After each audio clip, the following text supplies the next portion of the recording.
So that's a picture of my family and I in the Oval Office, and those are my sons, Kieran and Aiden, and in that photograph, I'm actually pregnant with my little girl, Maeve. Now, the gentleman with his arm around me, that's President George W. Bush, and then there's a guy standing off to the side, that is my wonderful husband, Chris Payton. Yes, lots of family pictures just like that. And then, just a couple of other things to be thinking about. So every president can change what he wants the CIO to focus on, what their span of control is. So for me personally, I had all of the technology and operations on the unclassified side. That included the personal residences, Camp David, undisclosed locations, Air Force One, no matter where he was traveling internationally. So all of those different things. And I don't know why, but for some reason they decided I should also be the federal records manager. And I still remember, back to human user stories, so I still remember I was like, okay, federal records manager, I guess I'll figure that out. And I go to one of the 13 components, and so there's 13 components that make up the Executive Office of the President, and they said, I'm so glad you finally came over here. So I'm a really big fan of doing walkabouts and meeting people, just asking them, hey, how is technology serving you? Are we doing a good job? What do we need to do differently? And they said, you need to pick up all these boxes. And I said, boxes? Do you mean servers? Because I'm still fairly new. Like, I barely know how to get from like the employee parking lot to each one of the different buildings, because they're all kind of called the same thing. And they said, no, you are the federal records manager, right? We got the word that you're going to be the federal records manager. And I said, yes. And they said, boxes of paper.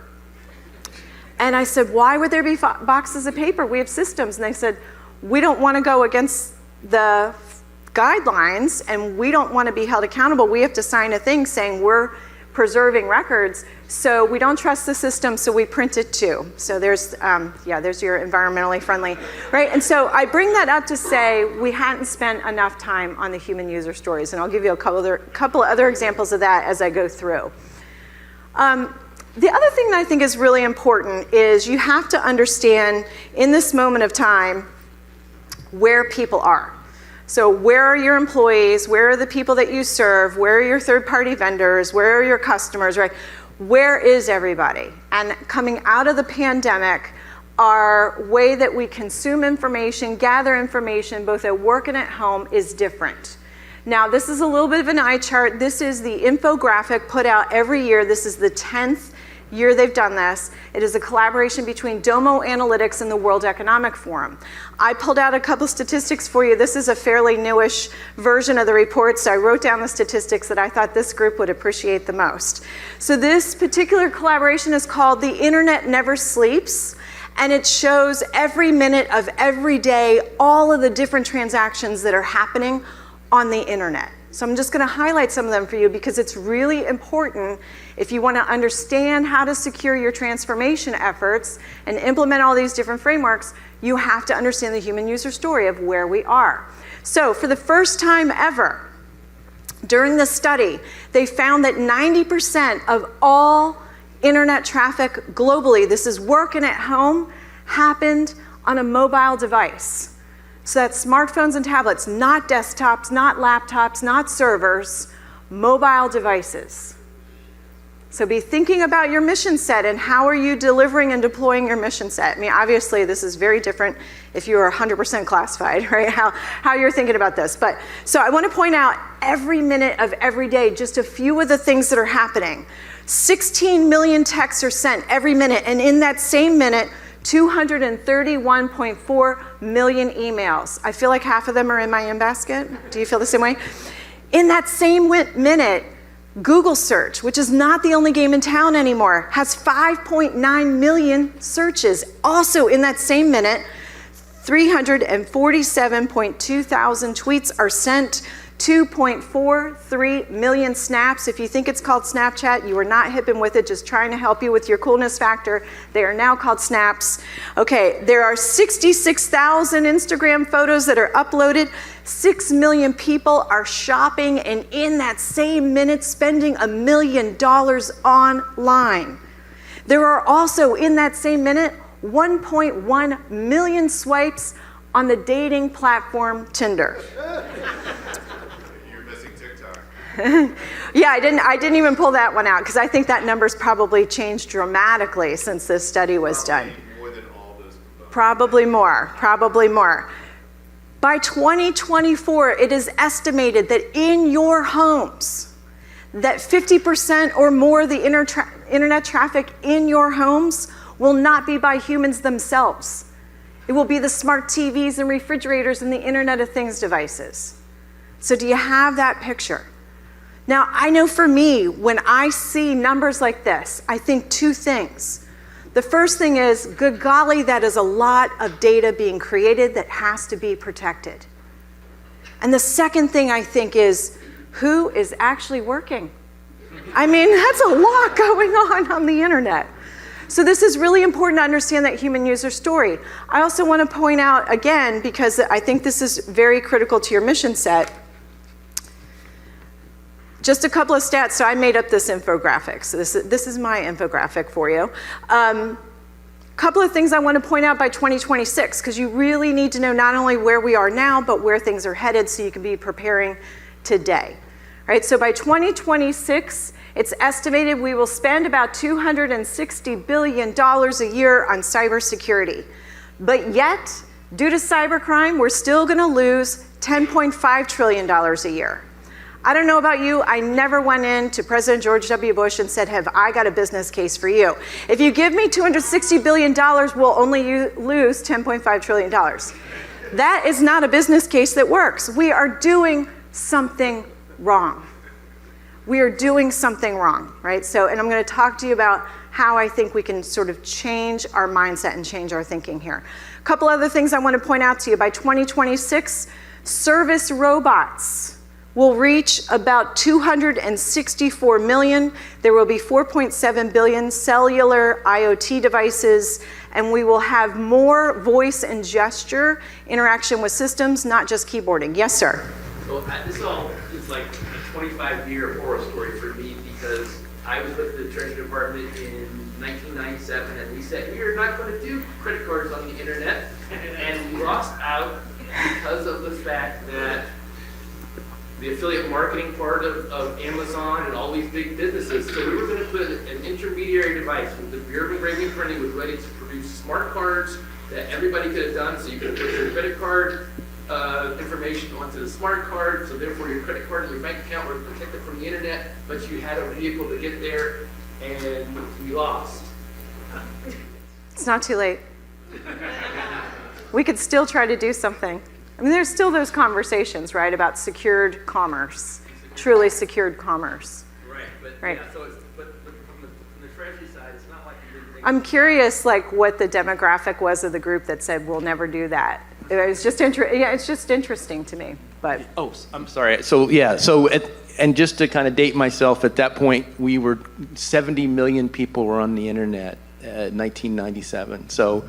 And when we did the first smart card transaction, and then that would have, of course, given you what we talked about in the 90s, which was a cashless society, because you would have used those things. Anyway. Wow, I love it.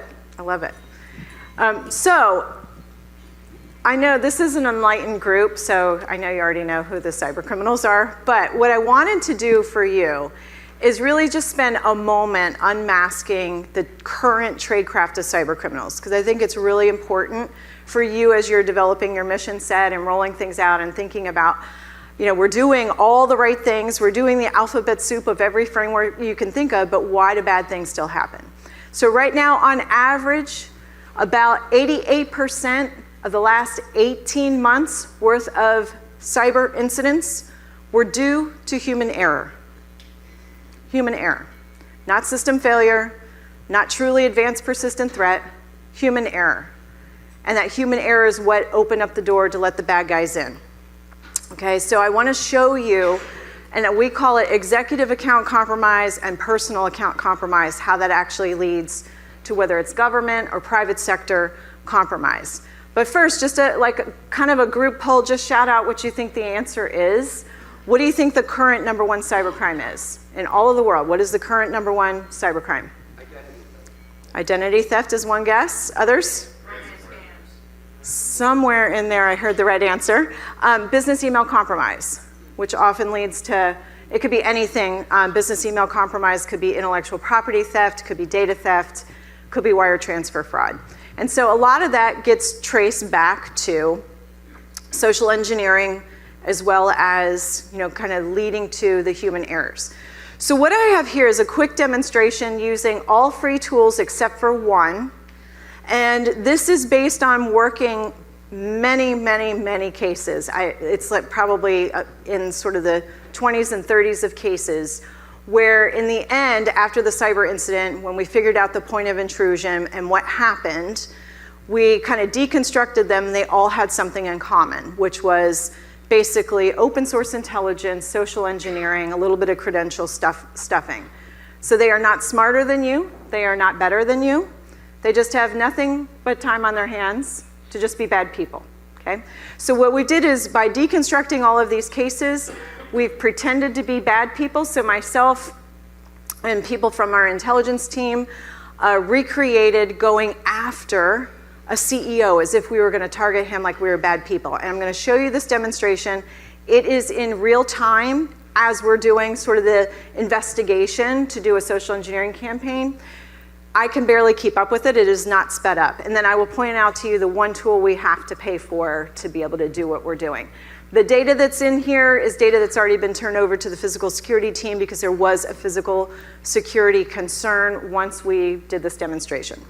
Okay, so how do, the most of the time, the way you're gonna get compromised, whether you do zero trust architecture, whether you do everything, is going to be through human error.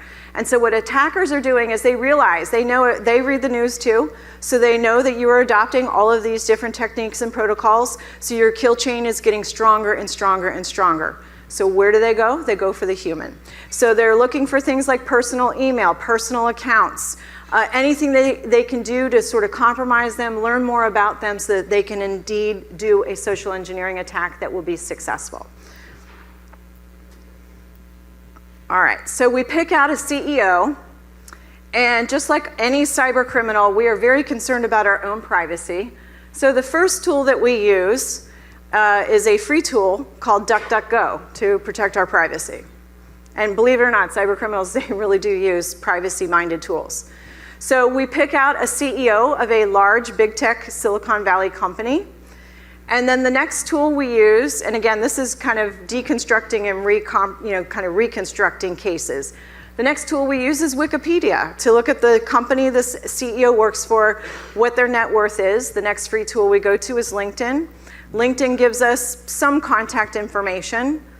We then go to a free marketing tool. This is the free version of the tool. And from there, we're actually able to get all the potential personal emails, cell phone, other phone numbers for that CEO. From there, we decide to see whether or not one of the personal emails has been involved in a past data breach. We go to another free tool called LeakPeek. We type in his email account and we find out that it has indeed been in 19 previous data breaches.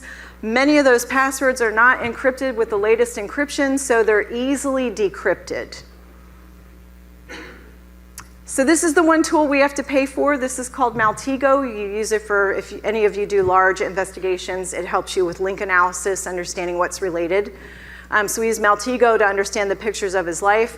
And now we want to see if we can actually get a geocoded kind of footprint. So what are the patterns and behaviors in the past of this particular executive? And so by having the information that we have, we're able to actually find geocoded locations and create a heat map. We see places where he posts things the most, so that implies either a place of work or potentially a personal residence. We narrow in on what we believe the personal residence to be, and I'm just gonna stop right there. Okay, so why do I show you this? Is it to tell you to get off LinkedIn? No. It's to tell you, it's to show you what we have learned about the tradecraft of cyber criminals and why, despite your best faith efforts, whether it's CMMC, whether it's NIST guidelines, ISO, whether it's zero trust architecture, any executive order, any HSPD order, whatever it is, despite your best faith efforts, if you don't start with the human user story and understand how they work, how they live, and what their digital footprint looks like, you're still gonna have compromise. And you're not gonna be able to end user education your way out of it. This is just another quick example. You can go to LinkedIn and actually go to the search bar and type in, "I'm excited to start my new job." And you will see everybody on LinkedIn who has said that. 1 degree, 2 degree, 3rd degree, all of them. And so this actually happened. This is another deconstructed case. We actually had 2 very similar cases, 2 completely different organizations. And they basically looked for people saying, I'm starting my new job. They figured out who the chief security officer was of the company. They stood up a domain name that sounded a lot like the company and said, this is the security portal. You must take your new employee security training. And what new employee wouldn't do that? And so they click on the link, they take the training, and now they are compromised. So that goes back to one of the main causes that this happens is we trust. We inherently want to trust that, we're getting information that's valid, and we don't question it often enough. I mean, that's what a lot of this is. I mean, and it's hard when you see every minute of every day what's going on the internet. There's a lot of information coming in. There's a lot of information being processed. People are multitasking. Teams are lean and mean. So it's easy for this to happen, right? It's easy for this to happen. The team asked me to just do a quick overview of espionage, and then we'll kind of get into sort of these enduring principles that you can take with you as you're doing your transformation efforts. So if you has anybody here seen the Made in Beijing video put out by the FBI? Okay, if you have not, this one particular case is in there. So I worked with the FBI in a case. I'm just going to give you a quick overview. Clean Energy Company, their name is redacted and sealed in court records, so I'm not going to say what their name is. But they won grant money, which means that put them on a public radar internationally. They were very good at what they did. They had a joint venture they set up in China. They had scientists working from them from Iran, Turkey, China, America. And they wanted to protect their intellectual property that they were contributing to the JV in China. They asked a few people who can help us put together an insider threat program and an intellectual property protection program, and for some reason my name came up. And so the CEO asked me to come in, and I said to him, hey, before we build out a program, considering the fact that you've been back and forth to China, this JV's been going on for a year, you have foreign nationals working for you, I think we should do a sweep first of your systems and of the devices and just see if you already have a problem rather than spending time building something out first. To which the CEO was greatly offended by what I said and said, are you telling me I wouldn't know a criminal and I would hire a criminal? And I said, I don't know you, sir, but here's what I do know, is that your employees know you the best. They're like, because he's like, we're like family here. And I said, well, family knows you the best and they can hurt you the worst, and more than strangers.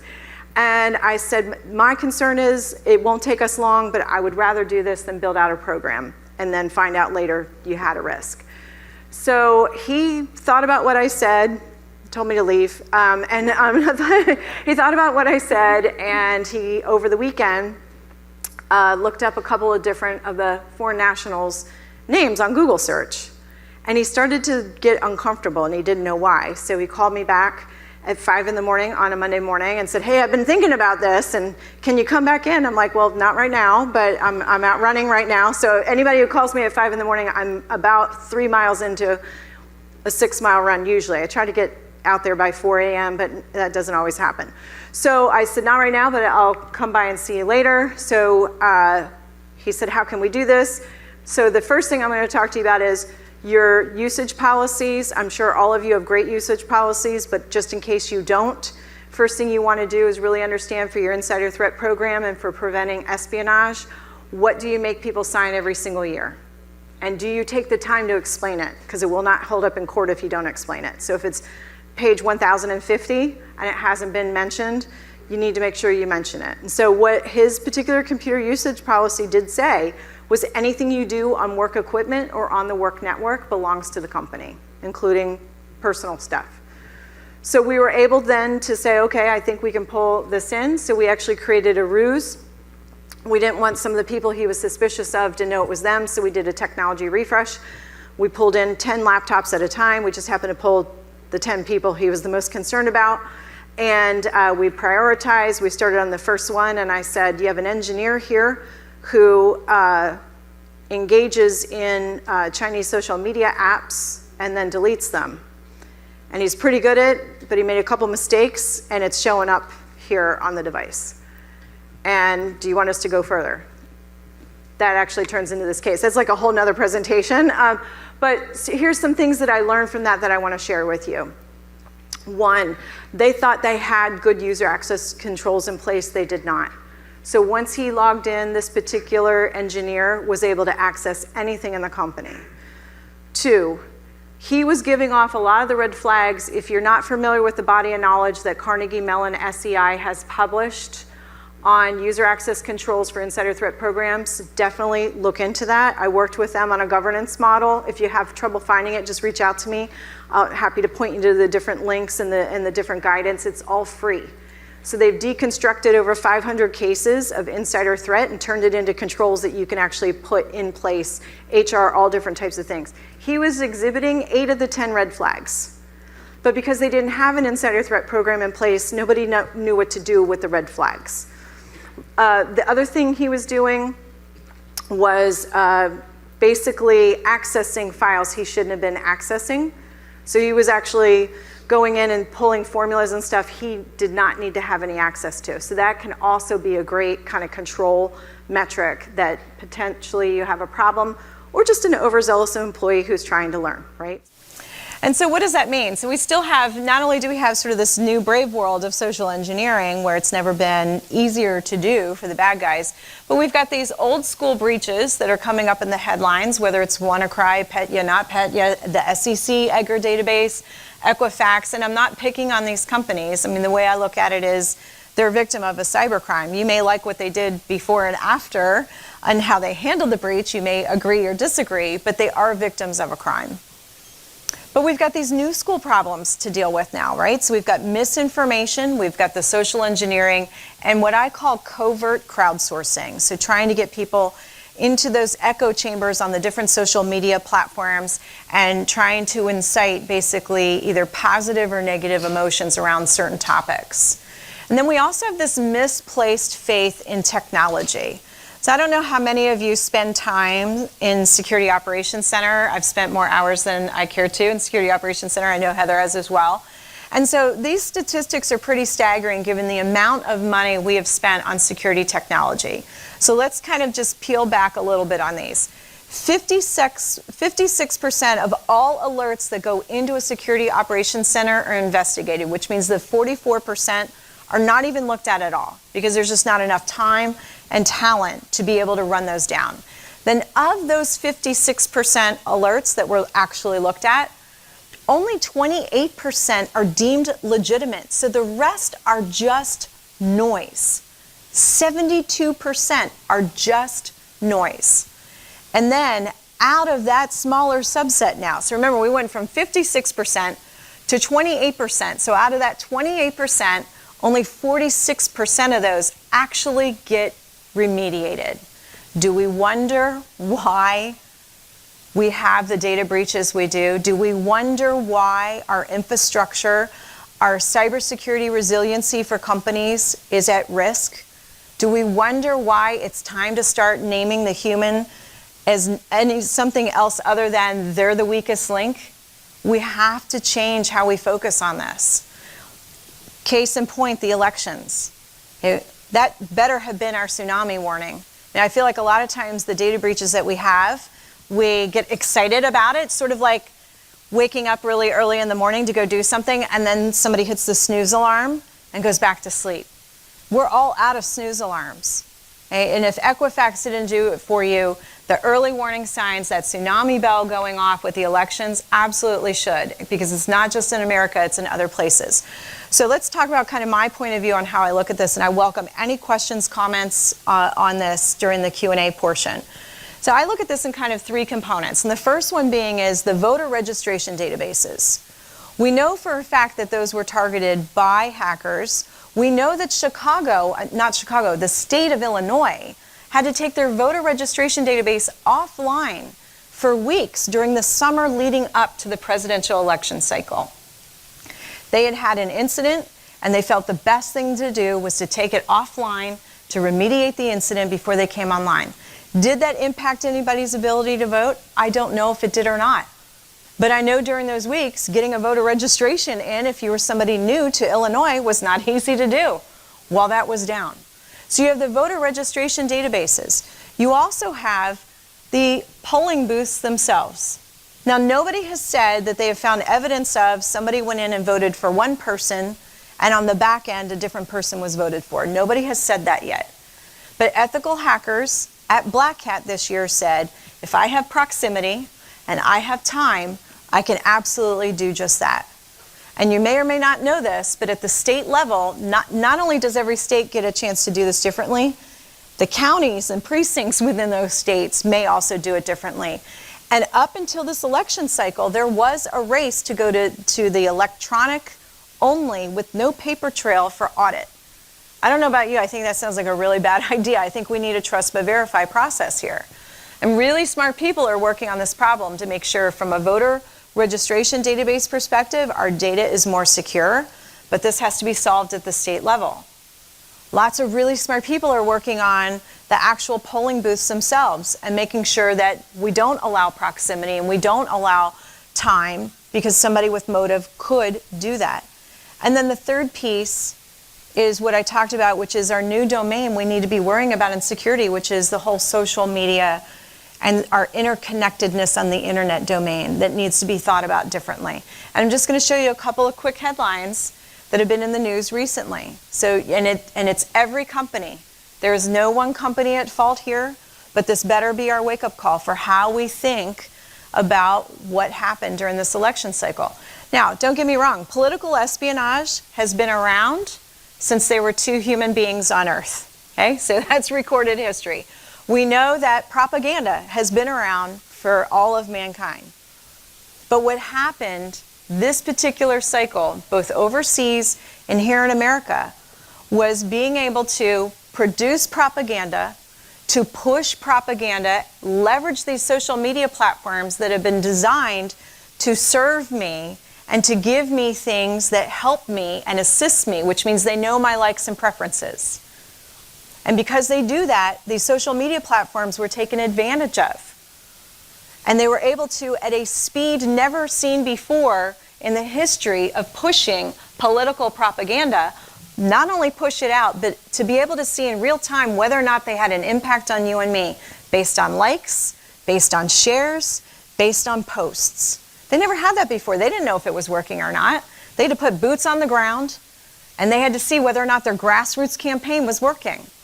So we have never seen what was done at the speed and scale in which it was done not only to us, but the elections going on overseas. And Google has recently come forward and said, you've done your own research and you are taking this very seriously. There's actually a proposed law, and I always say be careful about new proposed laws because they typically are not going to stop bad things from happening, and in some cases they're going to create a situation that's so expensive for you to comply with that it kind of loses the spirit in which it was meant. But there's a law around sort of the safety of ads in the Political Cycle Act that's being looked at on the Hill right now.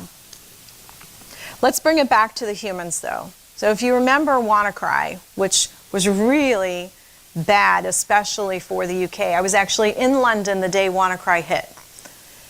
And what struck me was this was different. Because typically ransomware is all about how much Bitcoin can I get out of the victim and how much havoc can I wreak on them in the meantime. This was different. People showed up for surgery and were told, I can't operate on you today because we're under a ransomware attack. People showed up sick and needing prescriptions and they were told, we can't write you a prescription today. That to me is that's where this is not about how much Bitcoin did these guys get away with. But at this point, I think human safety trumps security. And this is where we have to be thinking about design a lot differently. And so for my Monty Python fans, this is where I'm throwing the holy hand grenade because we've been doing security wrong and we need to fix how we're focusing on this. So what are some lessons learned? And I don't know if you know this. This is actually a picture of the White House flower shop. Isn't it beautiful? So after all that dark talk, it's time for a Zen moment. And this is the beautiful White House flower shop. So if you, any Downton Abbey fans, it's very much like that. It's sort of the usher's office underneath the White House that keeps that sense of history and protocol and class and elegance. And I remember when I went into the White House and I did my walkabout. So there's 13 components that make up the Executive Office of the President. And I went into the White House flower shop, and it was just so beautiful. And I noticed that as she was making these flower arrangements, they had barcodes on every single flower. And she would scan the flower with the barcode. She would cut it off and put it in the flower arrangement. And I thought, well, that's interesting. I'm not really sure what that's all about. So I go into the kitchen, and they're getting ready to make a big dinner. And I notice that the chicken breasts and the pork chops and the paper towels, they're all barcoded. And before they get used, they're scanned. Barcodes are removed, and they move on with what they're doing. I'm like, okay, I've read a lot of Brad Thor novels and Vince Flynn novels. I think I know what's going on here. It's like to make sure there's no anthrax poisoning and everything, right? So it's not like With Love from Russia or something like that. So I go up to somebody in the usher's office, and I said, what's going on here with the barcodes? I think I know. And he says, what do you think it is? And I said, it's, to make sure it's not poisoned. And he said, no, it definitely helps with that, but that's not why. And I said, okay, oh, I know. Like if Queen Mum were here, you wouldn't want to run out of pork chops, right? That'd be embarrassing. You can't run to the closest grocery store and get pork chops. So that's what it is. It's to make sure from a supply chain standpoint. And he said, well, it helps with that, but that's not the reason why. And I said, well, what is it? And he said, well, it has to do with appropriations, because you see, who's ever going to eat that pork chop, if it's a political dinner versus an international head of state visiting, it's a different bucket of money. And we have to charge it to the right bucket of money. Hey, this is your tax dollars at work for those of you who are Americans here, okay? Not making this up. And so they had to scan it against the buckets of money. So whoever was enjoying the flower arrangement, we had to make sure the right bucket of money went to pay for those flowers. Now I ask you, so we were doing the right thing there, but I ask you, when you think about the humans and the humans involved in this, and you think about the data, and all data is not created equal. So if you think about protecting data and putting stricter standards on some and easier standards on other, when you compare the number of chicken breasts and babies' breaths scanned that day versus the president's schedule, which has everyone he's meeting with, the Secret Service agents down to the second where he's going to turn a corner, which one's more valuable? President's schedule. The other thing I want you to be thinking about too is that in my walkabouts, I went and met with one of the other components, and one of these components traveled with the president a lot. And most of what they did was not on the classified systems, but we had a rule that more than 2 pieces of unclassified data basically created a classified situation. You're just very sensitive. Everything at the White House is very sensitive information. And so as I'm meeting with them, I said to them, I was just asking everybody, is there anything we do that's not working for you? And so I asked them, I know you're under a lot of tight deadlines when you're on the road with the president. Is there anything we ask you to do in the name of security or in the name of logistics that makes it hard for you to do your job? And they said, sure. And I said, well, what do you do? Because you have these really tight deadlines. And they said, oh, it's really simple. We either take a picture of it or we print screen it and we take it with us to foreign countries. And to which I kind of like had that moment, like that pit in your stomach moment. And the old me from financial services, who was all about it's about training and it's just about explaining to you, wanted to come back to the top. But the new me who said, I'm not going to blame the human anymore. I'm not going to say the human's the weakest link. I'm going to say I am. These are my designs. Okay, this is our team doing the development. I own this. And so the new me listened. And the new me said, why don't we get together and why don't you show us what's going on here? Because I realized I lost sight of data because I had a bad design. And so I want to push back on you a little bit of always be thinking it's not just feature and functionality from the user experience. Never lose that. Always have that at the front of your mind. But I need to push back and I need to say the weakest link is actually in development. We need to stop relying on the human for this. It's failing us every single time. And then the last thing that I've learned is you really need a kill switch. And so Barbie, I don't know how many of you know about Talking Barbie, but Barbie, when she first came out, most of these issues are fixed I'm going to talk to you about, but when she first came out, she had computer viruses. And she also talked to any Wi-Fi network, not just your home network, but any that said Barbie in it, like Wicked Barbie, Evil Barbie, like networks you shouldn't talk to. And I was having one of those moments. I was in the kitchen and I heard my little girl Maeve say to her older brothers, I think I'm going to ask Mama for a talking Barbie for my birthday. And so my middle one says, well, how does she work, Maeve? And she says, well, according to the commercial, I will talk to her, she will listen to me, and she'll actually answer me back, like in real time, like no pause, she'll answer me back. And my oldest one says, I don't think Mama's going to let you have that, because I'm assuming she's probably talking to the cloud. You're probably talking to someone in the cloud.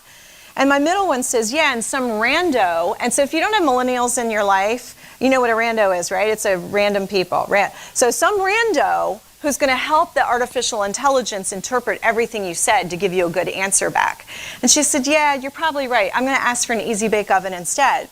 But my point in bringing up Talking Barbie is, when she had those computer viruses, when she was talking to Wi-Fi networks she shouldn't be talking to, because you don't know if they're trusted or not, you could turn off her internet connection and still play with Barbie.